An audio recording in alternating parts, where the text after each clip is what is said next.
here comes another ingredient that we actually need to add to our feed to boost weight. It also gives the rabbits a nice coat. They appear very neat, as if they are in a sealed glass. Most farmers, they've been getting it very easily, and this is something you actually need to make so that you can make sales, especially the fryers. The recommended slaughtering weight, as we all know, is 1.5 and above. All right. So the question is, how do you get the 1.5 in 30 days? Remember, when it takes a longer time for you to gain that weight, then it means that this will incur an extra cost, all right, in feeding, maintenance, and then everything. And even these rabbits that are supposed to go may be occupying space. Maybe you need space to bring in winners.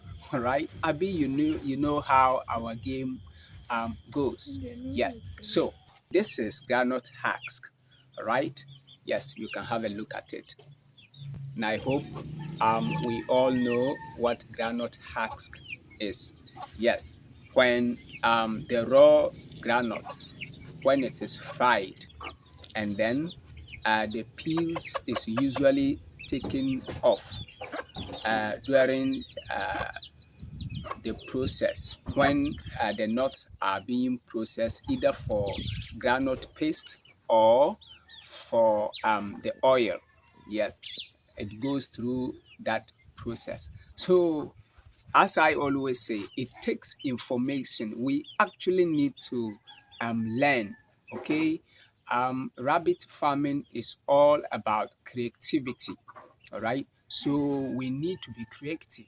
You need to be learning day in and day out. Even the kind of breed that you have in your farm, um, you always need to be well abreast. You need to be current, all right, with what is going in the game, all right. Maybe there is a new breed that grows faster, gains weight faster, and you are not aware, right? So you need to be connected with a few other farmers out there so that you can always um, get information, right? So quickly, what do we need?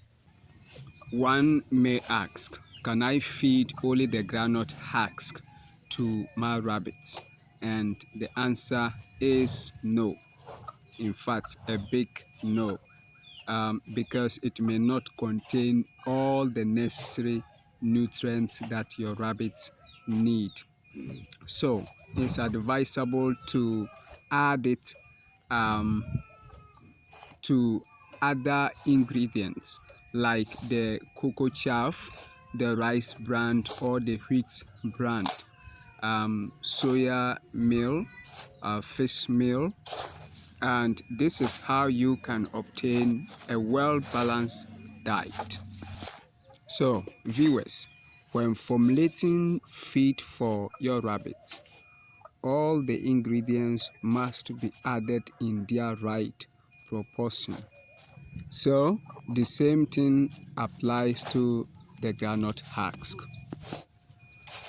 Simply add 2 to 3 cups of the groundnut husk to 25 kg of your feed in total, which means that you may need 4 to 6 cups of the groundnut husk if the quantity of the feed you are preparing is about 50 kg.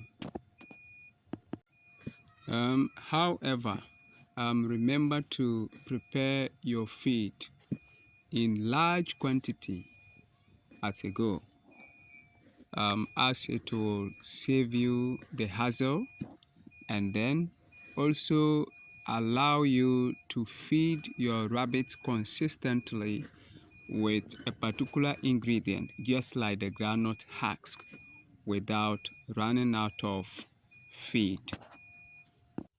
With all said and done, you can now store your feed and gradually feed it to your rabbits. 200 grams twice a day for a normal rabbit is all right. But when it comes to a modern doe, then a little bit over 200 grams, on average 300 grams twice a day is okay. Colleague farmers, remember that feeding your rabbits bit by bit in a day is good for the well-being of your rabbits, rather than to just fill up their feeders once in a day. In that way, it turns out to be a bad practice. Let me also remind you that your rabbits will start to drink a lot of water when you are giving them this kind of feed, and for that matter, you will need a constant water supply to avoid dehydration. I know by now you may be wondering as to where you can actually get the groundnut husk, especially in large quantities, but it's simple. There are two places that you can get this groundnut husk from the kitchen of most of the boarding schools, right? And then those who are into the groundnut oil processing, right? You can easily get it from these sources. Yes, and I always say, don't just start using anything without having the information first. But then, viewers, if it comes to rabbit feed, I always advise that we consult a rabbit nutritionist, or better still, a rabbit expert. Though it's very difficult to get a rabbit nutritionist in this part of our world, right? They are few, but still, um, look out, get in touch with the other rabbit farmers, and then you get to know the veterinary officers that are conversant when it comes to rabbit farming. We hope you've enjoyed this video. Do well to subscribe, like, and share. We wish you all the best in your rabbit farming journey. See you again in the next video.